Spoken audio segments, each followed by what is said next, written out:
What's up, everybody? What's going on? It's the AMG Podcast. We are back again to have a good time, have some good conversation. We got the fellas in the house, Travis Helm, Larry Woods, Craig Cooper, and AJ Lavender. What is up, fellas? Trav, how you doing, man? Doing good, man. Doing great. Get that coffee? Yeah, got the coffee and we also got winter back. Went from Yeah, I summer to love it. You can winter have all. it. Yeah, we're back. Right back Yeah, in it. I love it. What's up, brother Coop, up in Maryland? How you guys doing? Good morning. Doing well. Doing That's well. indeed. Over out on the West Coast. I'm called the West Coast, even though I know it's not. But Woods, how you doing, man? On the West Coast.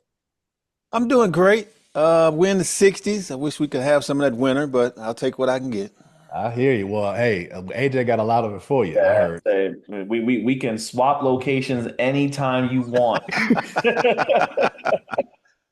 Man, Oh, we got man. that bipolar weather. We got, in American terms, we got 60 degrees weather one day, 2-degree weather the next day, snow apocalypse the next, rain the other day. Like it's brutal. It's terrible.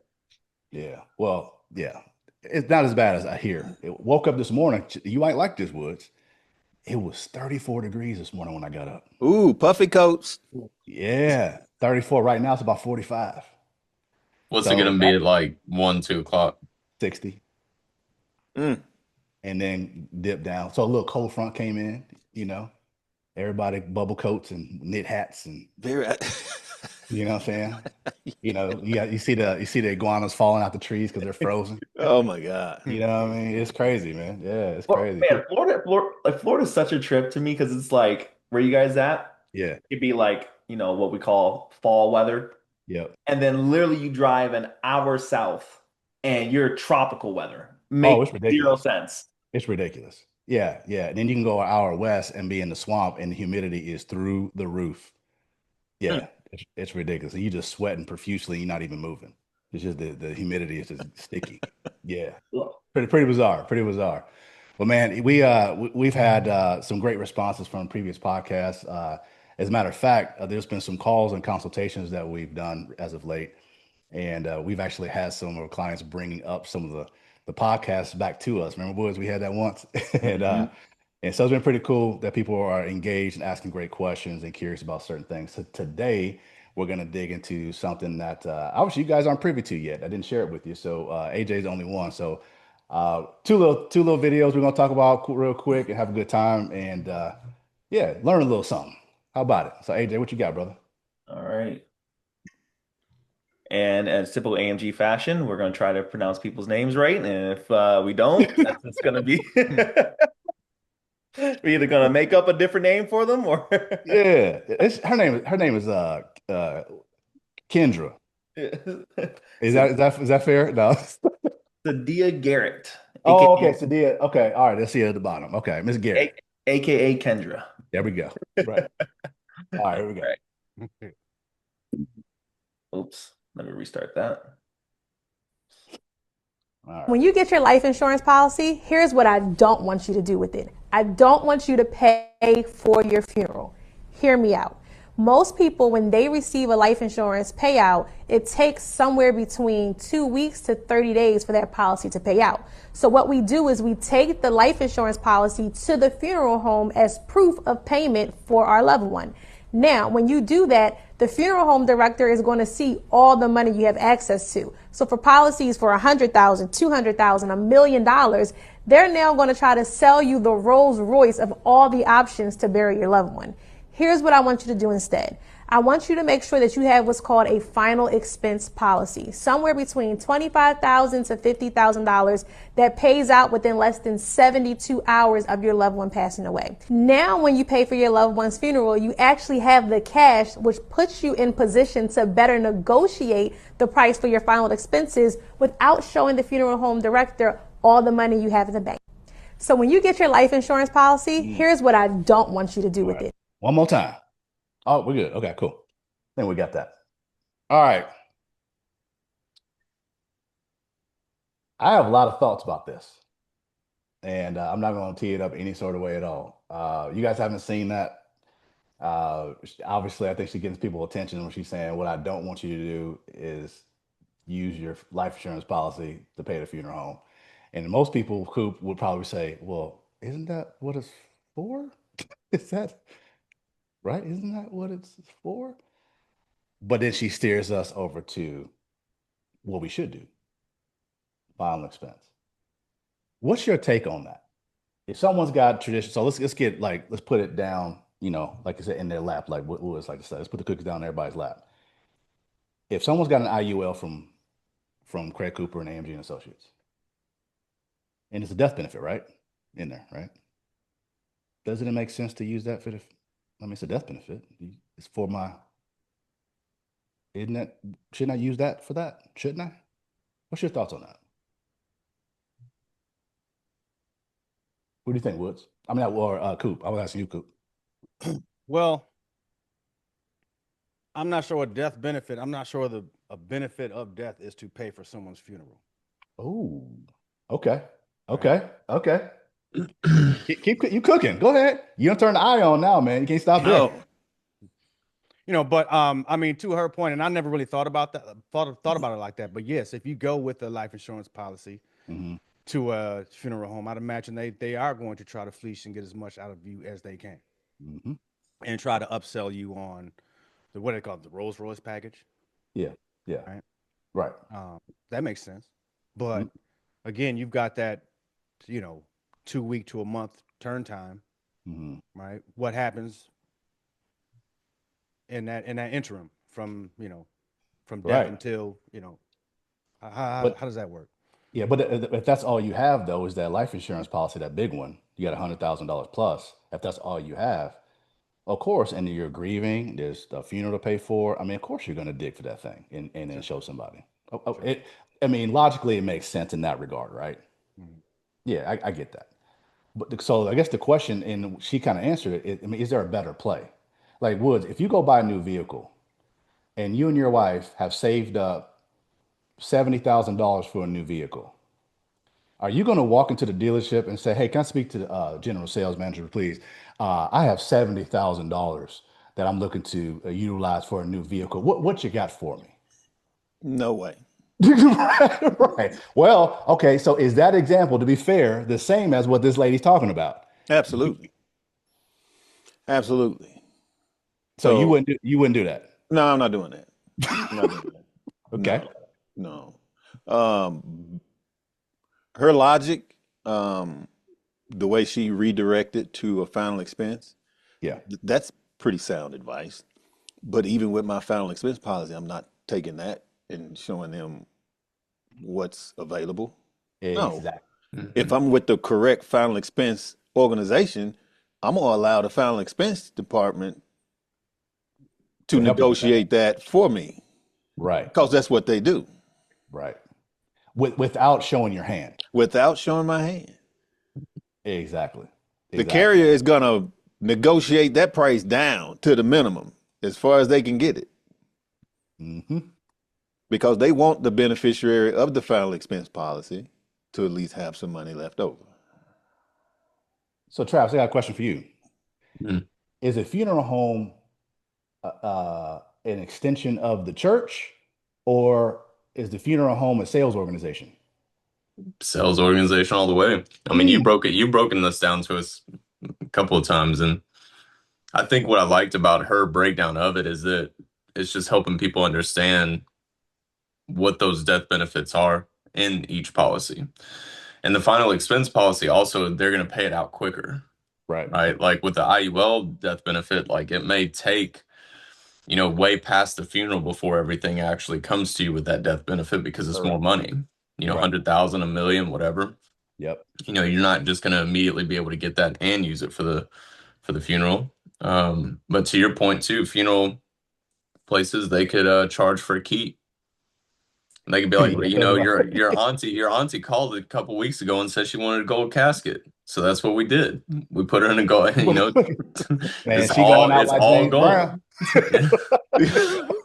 We also replaced our bathroom, sinks with all gold. That's what she wanted. And we saw that you had about 200,000. So, we went ahead and took the initiative to do it. Yeah. It's a negotiation, and I think what I love about the final expense policy specifically is that, like to Wood's point, they negotiate for you. Yeah, they're helping with that. They're specialists in that. Mm-hmm. You know, And AJ, they're going to make sure that all those bogus charges aren't there. exactly, Mm-hmm. exactly. AJ, now you and I've been dealing, seeing this final expense world for a minute now. Yeah. You see this. What's your initial gut reaction? Yeah. Well, first, like piggyback on what Travis said, like funeral homes, they're a business, right? And I don't blame them. You know what I mean? They Yeah. had to make a living. You know what I mean? Yep. And it's almost like, you just had to have your self protection, like an agent on your behalf, like as a professional basketball player would. You know what I mean? They have their agent that benefits on them. You have Yep. someone that can put the benefit towards you in your time of grief, right? So it's just evening out the playing field at that point. In terms of what she's saying, it's something that I always agree with, right? And if you watch the podcast, you've heard me say all the time, always have either a project or a plan for a reason, right? So, like I said, when we always talk about term, I always say you have a reason for the term policy. In this case, it's final expense, which is a whole life policy. And the difference that we have different from term is that we just don't know what that date is or when we're going to pass away. So it's the exact same thing, just put in place for the time when you pass away, not if you pass away at this point. So I do like what she's saying. I do like the whole aspect of, not showing your hand. I'm a poker player myself, so I wouldn't go up, playing face up against everybody whose cards are face down. So, Exactly. so that's the way you have to play it, right? So, I do like it. You know what I mean? Like I said, Yeah. your final expense policy, protect yourself, and what the final expense policy actually does is protects your actual policy. So it's like Your other one. insurance to your insurance policy. Yeah. You're fine. Yeah, exactly. I will tell people that all the time. To your point, it's your final expense policy is going to protect your other assets. Mm-hmm. It keeps them away. To be fair to the funeral homes, they're phenomenal Yep. in the sense of what they do. I honor what they do. We honor what they do. They are in business, like everyone's in business to some degree. It's negotiation, Yep. and it's negotiation strategy. And funeral homes, like a lot of other sales organizations, they are trained to maximize profit for the organization they work for, i.e., the funeral home.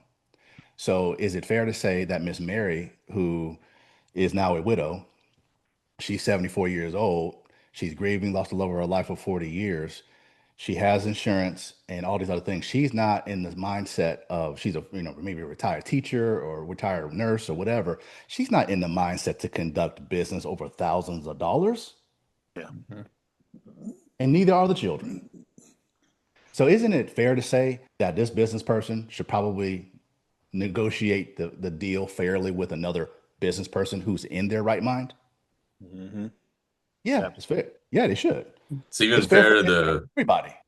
Fair to the funeral directors too. Yeah, it's easier for them to be dealing with somebody who isn't traumatized. Exactly. And they can, make sure that everything happens smooth. And they're going to get the check. I talked to one funeral director a while ago, and he said that, obviously families, that's how they make a living. They serve the families. I get that. But one thing he said, I was interesting. He said, yeah, but one of the downsides is every, from time to time, we get some families that come in our funeral home and they really bring some drama. And I said, oh, that reminds me of a time where Woods, one of my clients, passed away. And the family I was close to, I got to know them over the years. They invited me to the funeral. I didn't get those invites all the time, but this one I said, you know what? I'll go pay my respects at the wake and then let them have their time for their funeral services. So I got dressed, drove over. I pull in the parking lot. I sat there and kind of in disbelief. And I was like, wait a second, what's going on right now? Because you know how like you go somewhere expecting a certain environment and then something else happens. Mm-hmm. It doesn't fit the environment and it takes you a second to process like what's going on right now. Full out brawl. Oh. In the parking lot. Family. Full out fight, brawl, aunties, cousins, everybody fighting. Wigs flying everywhere. It was a hot mess. Heels, just flying. It was bad. I'm being funny, but that's what it was bad. It was a bad brawl. So I was cool. I'm sitting there driving pulling in the parking lot, and I was about to turn in, into a spot, and I'm looking like, you got to be kidding me. So I turned in my spot, play reverse, go back. Somebody sees me. I say, hey, God bless you. I hope everything works out. I'll be in touch next week. And I went home. Now, that's my one experience. How often do funeral directors have to deal with that kind of stuff? Oof. Right? So funeral homes, they love final expense policies as well because it eliminates a lot of the drama that they potentially would deal with, like fights and stuff in the all the stuff they deal with. Yeah. And what did she say was final expense typically pays out in how long of a time frame? Up to 72 hours. Okay, don't you think funeral homes like that? Mm. Oh yeah. They love that. They know they're about to get their bread. They're their business. So if I'm a funeral director and I find out you got final expense, I'm happy as a claim. Yeah. I'm like, yes, okay, cool. We don't have to put a lien on your policy, your $100,000 plus policy. That's what they do. Now, y'all know that how that works. Oh, I guess you could break that down for the audience. I guess. Okay, cool. So typically, this is what's going to happen. So let's say you have a $100,000 policy. Miss Mary has a $100,000 policy on her husband Henry. Henry passes away. Mary and her kids go to the funeral home. And they'll, of course, the funeral directors, they do their thing as they do respectfully. And they, ask all the necessary questions. So, okay, before we get to planning, do you have life insurance or any sort of plan for your husband? Well, yes, we do. Now, mind you, the family, they're grieving, right? They're grieving. So they're not all the way clicking, right? So, yes, we do. We have this right here. Okay. What we're going to do is give this to our admin assistant or our funeral manager, and let's go in here and we're going to make sure everything is good and in force and all that stuff, and then we'll start going over goods and services. So they sit down, do their thing. Of course, he gets word back that the policy is in force. Now he knows that Mary has $100,000 available coming to her. Let's go into the showroom. You see where this is going, Woods? Okay. Now, some funeral homes have a lot of integrity. Some may not have as much. Whatever it is, that's not the point. The point is she showed her hand. And the funeral home or the family service counselor is what they call them, family service counselors, salespeople. Family service counselors are doing their job, and they are helping the family select goods and services, caskets, flowers, program, vehicles, you name it. All that stuff. They're going to take them to the showroom. Okay, you got the Cadillacs up here, caskets. You got your Camrys, you got the Pintos. Wouldn't your husband, he used to fish, wouldn't he love the bass corner in the end pieces? He loved to fish, didn't he? Okay. Now you look on your daddy would love that, right? Because people not thinking right. Mm-hmm. Next thing you know, you $18,000, $20,000 in on goods and services. And you still got programs, facility, the personnel.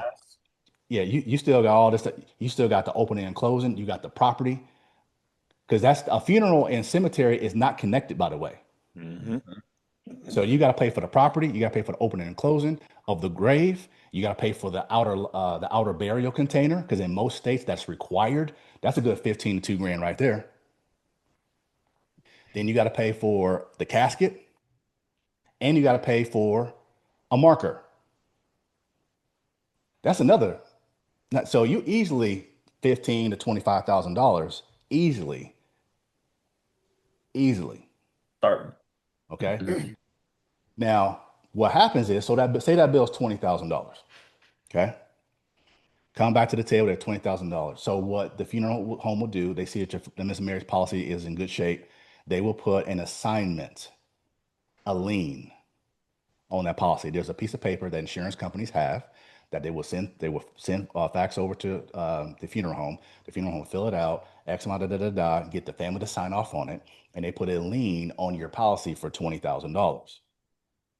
So when the claim is processed, $20,000 will go directly to the funeral home, and the remaining amount will go to the family. Okay. Now, assignments aren't free. They can be up to 11% in interest. Oof. I've seen it with my own eyes. I didn't make that up. I said up to. The worst one I've seen is 11%. I've seen lower. I've seen some that have a flat fee, $500. whatever, you know, other things. So now you got 20,000 plus 11%. Okay. Now the family, where are they at mentally? Oh, we got that done. It was tough. Not realizing because they don't plan funerals every day as as regular folk. They don't understand what the true cost of goods and services are. Right. They have no idea. They could have got that same funeral for a fraction of the cost, maybe not 10 grand, but maybe 10 or 12. They didn't really know that they could have got the casket without the ends. I mean, who's going to see the end pieces? It's in the ground. They didn't know they can order the casket off of Amazon, Costco, or Walmart. And you can actually get it wholesale, right? Yeah. You can go to caskets.com for real. It is a legitimate website and literally find a casket there at a fraction of the price, the same place that a lot of these funeral homes are getting their caskets from. Yeah. So, and also a lot of people don't know I won't say it's the law. I guess it's a law. So excuse me if I'm wrong in saying that whoever's watching this, but there is I'm gonna say, for lack of a better word, a law that says that funeral costs are not negotiable. The cost of goods and services are not negotiable prior to death.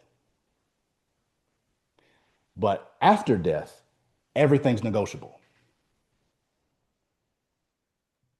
So when you buy a pre-need life insurance policy at a funeral home, the costs are fixed. It is what it is. There's no negotiating. But where a lot of these wonderful life insurance companies that do final expense, what they understand, and I know a good handful of them, I have two favorites, but what they understand is that we're going to get this family this final expense benefit, and then when death occurs, we're going to represent, because it's after death, we know that everything's negotiable. So we're going to help the family stay at home and grieve properly, and we're going to go and help negotiate, price shop, and navigate this entire process on behalf of the family and save them a tremendous amount of money. We can't do that beforehand because everything's fixed. How many families know that? They don't. 0001. Yeah. And a lot of families associate, my question to you, Travis, earlier, they associate the funeral home to like I hate to say this, but like the integrity of the church, if you will, or like it's almost like it's not a business, it's a charitable organization. It's a 501c3. Right? They approach the funeral home kind of like the funeral home and the pastor are at the same table in regards to how they conduct their business. No, you got one that's registered as a nonprofit, and you have another one that's registered as a for-profit funeral. Now, again, not poo-pooing on the funeral homes. It's just a lot of families don't understand what they're dealing with. Right. And if we can help educate into this lady's point in this video, I think it's phenomenal. She's basically saying protect your resources. Don't just walk in there telling somebody what you have. Yeah. Hold your cards to keep them in your purse. And I had this one lady she said to me a while ago, a couple years ago, she said, yeah, I don't need that service. I've planned my auntie's funeral, the such and such funeral, and the funeral director, he go to my church. So we good. We don't need that service to planning and all that and protection and negotiating. We don't need all that. I said, oh, okay. She said, I know what I'm doing. I'm like, oh, so you're a funeral director. You see where I'm a little sassy. So you're a funeral director. She said, no. I said, oh, okay. Are you an apprentice to the funeral home? Well, no. Oh, okay. I got you, the mortician. No, grind. I don't work. No, what I'm saying is the family put me in charge of, I said, oh, okay, I got it. I said, if you don't mind me asking, how much did you guys pay for your funeral? Well, my auntie, when she passed, check this out, AJ, this is crazy. She said, when my auntie passed, we did a funeral service at the funeral home, not a church. So in the funeral home, we rented the casket because she wanted cremation. I said, oh, so you did like a service and then you didn't do, cemetery property and all that. So you save some cost there. She said, yeah, exactly. So we just did a service at the funeral home. She was, had the body there in the casket, da da da da da. And then after service was over, we just did cremation. I said, okay, you saved a lot of money then, which technically you should, right? Yeah. I said, if you mind me asking, how much was the service and then the cremation? She said, we did good. It was 21 grand. Cool. I said, ma'am, pardon me? She said, yeah, he took care of us. I said, ma'am, with all due respect, he took you. That's disrespectful. I said, I'm just telling you what the numbers speak. No disrespect to that gentleman or you. But if you tell me that you buried or you did a services for your aunt, did a service at the funeral home where the family came there was no transportation. Literally the room where they prep is right back there. They just rolled his behind out here in this room. Y'all did your service. And then y'all left and they cremated him. There's no cars. There's no funeral personnel to help guide the traffic. Minimal flowers. Okay, you got some programs. There's no cemetery property, no marker, no auto burial container, no casket that you're paying for to put in the ground. You're renting one from the funeral home for the service. And he charged you $21,000. I said, honestly, ma'am, I've seen this stuff before. And this is where you get some individuals that they turn a blind eye to, he go to my church. Yep. You're right. He gonna take care of us. I know him. No, you need to know business. My humble opinion. So with all that crazy mess, now I'm not saying every funeral home's crooked. I'm not saying that. What I'm saying is that if an individual, to this lady's point in the video, if you are not a funeral director, you are not in business, and especially if you are the one grieving, remove yourself from the negotiating table with a funeral home. Empower yourself with the final expense policy. Would y'all agree? Yep. Absolutely. So our clients, what do our clients have, guys? Y'all know. We help them. What do they have? Most of them. What type of policies? IUL. Mm-hmm. Term. Final expense. And whole life. Well, traditional Whole life, yeah. Okay. If you're one of our clients and you're listening to this and you're like, man, I have the IUL or I have the term or I have or I have, all three, but I don't have that final expense thing. Do yourself a favor. Don't have your daughter or your family walking into that funeral home showing them all the IUL business and term business you got going on. Don't do that. You wouldn't go to Larry. If somebody tried to sue you and your wife for something crazy, just because you watch Judge Joe Brown all the time on TV, does that mean that you're going to go represent yourself in court? Absolutely not. Doesn't make sense, right? Nope. Cool. You and your wife, Nikki, wouldn't just, we ain't paying that attorney. We got it. We smart. We went to college. Negative. Okay, that sounds silly, but how many people do that at funeral services? Yeah. Every day.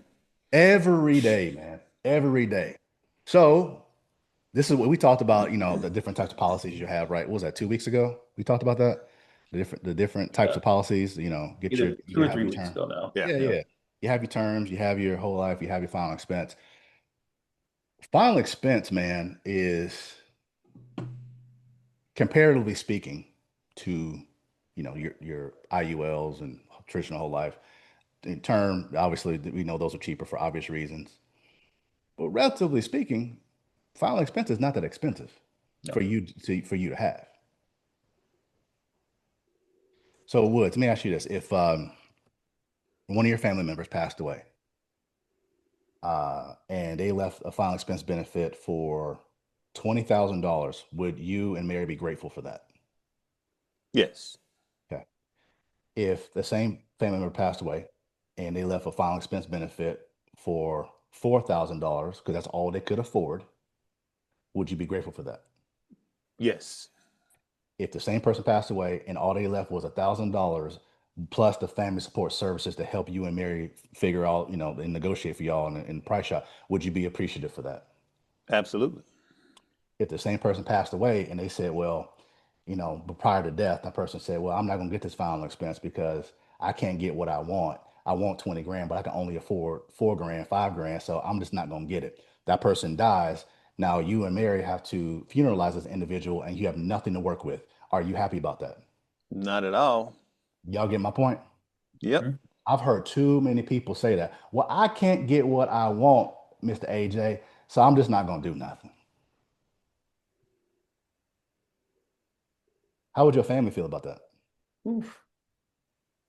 It's a lot of pressure on the fam. Woo! How would your family? Something is better than nothing, Coop, isn't it? Go ahead, man. You got something? Absolutely. In those cases, Mondo, what exactly do they want? You know what? Okay. That's worth not getting a policy. I'm going to go hard in the paint. They see the number. And they see 5 digits. Yep. With a comma. Yep. Right? 10,000 plus. Whew. Yeah, that would be awesome. $100 a month or whatever the number is outside of their particular range. Nah, I'm good. Well, we talked to them. Well, split it in half. Let's do a $5,000 benefit if you can't do the 10. Yeah, but that's not enough. That's not 10 though. It's not 10. It's not enough for who? Right. Because I guarantee your beneficiary is going to think that's 5,000 reasons I can be happy right now. Mm-hmm. Now, I'd rather have to come up with another 5 versus come up with a whole 10 or a whole 20 or a whole 15. Do the best you can do. If all you can afford is $5,000 in death benefit on a final expense or 10, whatever your number is, if that's all you can do something. It's better than nothing. I would be so grateful if the folks said, hey, man, you know what? We can't afford 20,000, 15 to 10,000, but we can do 7. Hey, I got 7,000 reasons to be grateful. We'll figure out the rest, but thank y'all for doing the best you knew to do and could do within means. That's awesome. Thank y'all. Love y'all for that. But it is a cop-out to say, it's not 10 grand plus. Nah, I'm good. I'll pass. I'm not going to do nothing. They'll be all right. That's what you're saying. They'll be all right. Until the day comes and you out in the parking lot fighting. Right. That. Yeah. Yeah. Out in the parking lot fighting because somebody didn't put their little piece in for the funeral because you had to raise money for the funeral. Man. This is go ahead. For the price of a Big Mac combo every week. Yeah. Dude. Literally, for the average person, the average senior, the average baby boomer, for literally the price of a Big Mac meal once a week, go to McDonald's and figure out the price of that in your local area. $11, whatever it is, times 4 can literally get you 10 grand. Yep. Now that's not the 20 I wanted, Mr. Cooper. I'll pass. Okay, I was gonna go deeper in that rabbit hole. I'm gonna come back. I had a quick thought. Y'all see me thinking? I was like, let me come back. Casting that lure out, just letting it let me reel it in. But I love what this lady's saying though, man, because she's equipping people on negotiation. It's not even just the funeral business and what, but I think equipping people when that time happens in the life insurance space. She's teaching families how to prepare and how to protect your assets and even employ someone to negotiate for you. Even if you don't have, let's say you don't even have a final expense policy. For AJ, let's say Miss Mary doesn't have one. She's got a term or whole lot, whatever. It's $100,000 or more. Wouldn't you say it's probably smart to have someone that is a close friend of the family who is not in the depths of grieving, who has a business acumen and intelligence to go represent the family and work out the deal with the funeral director? Yeah. It's not a bad idea. Now, it's not the same as getting a final expense policy, but it's better than Miss Mary going up in there by herself or with her son. I don't know, man. I think that this is important for a lot of people because, especially if those our clients who work with us, if you're thinking about working with us and you're looking at traditional whole life, looking at IULs and then the like. I mean, even if you have annuities, because because annuities have a death benefit attached to it. So even if you have that, don't show your hand because you could potentially be messing up your legacy, right? You're potentially messing up other responsibilities and things that need to be handled with those resources because you're letting somebody stay too long in the cookie jar. Yep. Right. Now, let's talk about this. Travis, you're in your 30s, right? Mm-hmm.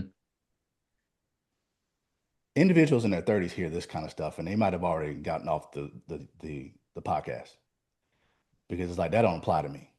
Mm-hmm. I'm in my 30s. What say you, my friend?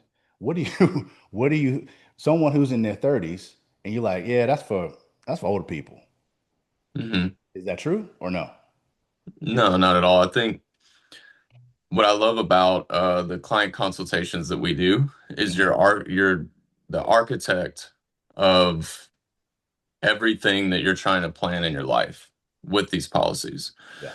And so you have to consider, and what I love about her point is if you're pulling from the death benefit of an IUL or an annuity or whole life, you're also pulling out money that you had designed for some reason. Because, that death benefit should go to maybe paying off your mortgage or paying like for the rest of your family or paying off debt or paying towards, someone being able to use it for another reason. And if in your 30s, you're skillfully designing, what you want, X, Y, and Z to look like, you put that final expense there. So that way you're not pulling that $20,000 or $30,000 out of something else you already have earmarked for, another reason. The IUL, the whole life policy, the term life policy, they play a specific purpose in the design of the house. Yep. And I like in the consultations, we try and design the whole house. And if you just go ahead and knock out the final expense and have that foundation, then when the inevitable comes, you don't have to worry about it. And you're not playing with the money that needs to go somewhere else. Because that death benefit, if you're really looking to help, kids, grandkids, other family members, that $100,000 can not be $100,000 pretty quick, but what you don't want is 30 to come out for final expense. Right. Now that 100 is just 70. And so I think for people in their 30s, you wanted to go ahead and build a solid foundation, build a solid house, have the right framework, have the right design, have each piece in order, and know what each piece, what the relevance of each piece is. Don't just let your IUL be the one, well, I have life insurance, now I have a death benefit, I'm good. I mean, just understand the function of everything. And the younger you are, the cheaper it is. Yeah, that part. So if you want to protect your assets later on in life, get it early, man. Get it early. Put yourself on a 20 pay. By the time you're 52, you're done paying this thing for life. So now it's just sitting there cooking and just sitting there ready. And when you pass, boom. And the rest of your assets that you've built over the rest of your life from 31 to 85, all that is untouched because you've already allocated this group of funds from 30, 50, 40 years ago. Yep. At a very low premium because you were young when you got it. That's already allocated towards the funeral. Man, I wish somebody would have taught me this stuff when I was in my 30s. Cool. Come on. That's what I did. I pulled out a 20 pay at 25. You sure did. So at 45, I remember when you did it. At 45 years old, my family's taken care of. And no more payments. Man, look, you're gonna be done at 45, bro. That's crazy. That is crazy. You're gonna be done paying that premium at 45. You'll give yourself a raise at 45. Right. Just like, let's go. Money in the bank. Yeah. I love that. Well, it's just smart, man. And Woods, you were in construction. And you can't say, well, I got homeowners insurance. I don't need flood insurance, and I live on the ocean. Mm-mm. Right? Let a flood happen. I've seen way too many construction accidents. Way too many. See? So you would recommend someone to get life insurance for, like we talked about before, purposes. So in this case, final expense, because all this other stuff is designed for something else. That's right. Absolutely. Man, I don't know. I feel like we can beat a dead horse all day, but I think this is important. If people have not gotten this taken care of with your final expenses, you definitely want to do it. Think of it. It's not like, oh, it's an add-on or it's a no. Here's the deal. Being real, we all gonna die. Every person on the screen, everybody watching this. Ain't nobody getting out of it. Go and take care of your business. Protect your assets that you're building and working your butt off for. And make sure that one thing over there is taken care of. So that way, when your family's hurting the most, when you're gone and having to deal with that new reality, one thing I have to worry about is being financially wrecked, because now they got a $15,000 plus bill on their lap. Because we all know when we all get up out of here, AJ, somebody in our family's getting a bill. Somebody. Fact. Let's prepare and take care of them. Don't put them in debt. If you're the person saying, man, I got my IU, I got my permanent whole life, I got my man, my legacy is dope. Yes, you do. Wonderful. You got like 90% of it. You got the other 10. Called your final expense. Any last words, gentlemen, before we get up out of here? Do not allow your loved ones to be taken advantage of. Yes, sir. Get the final expense. That might be the last word right there, guys. You think? That's it. That's it. That's Mic it. drop. That's a mic drop. I love it. I love it. Hey, with that said, man, Woods, thank you for that last word. Way to drop the mic. We appreciate everyone watching. If you have any thoughts, comments, questions, concerns, whatever, please feel free to reach out to us. Go into the description, read more about what's going on here at AMG and Associates, as well as leave your thoughts, comments, whatever in the chat box, and we would love to catch up with you when it's convenient for you. If you need a consultation, you can book that too. If you want to just hang out with us, maybe you want to be interviewed or talk to us on a podcast. Who knows, AJ? Yeah, hey, bring on some special guests. Hey, get some special guests up on here. You know what I mean? So, hey, with that said, from myself, AJ Lavender, Travis Helm, Larry Woods, and Craig Cooper, appreciate you guys, and we'll see you next time on the AMG Podcast. Later. Ooh.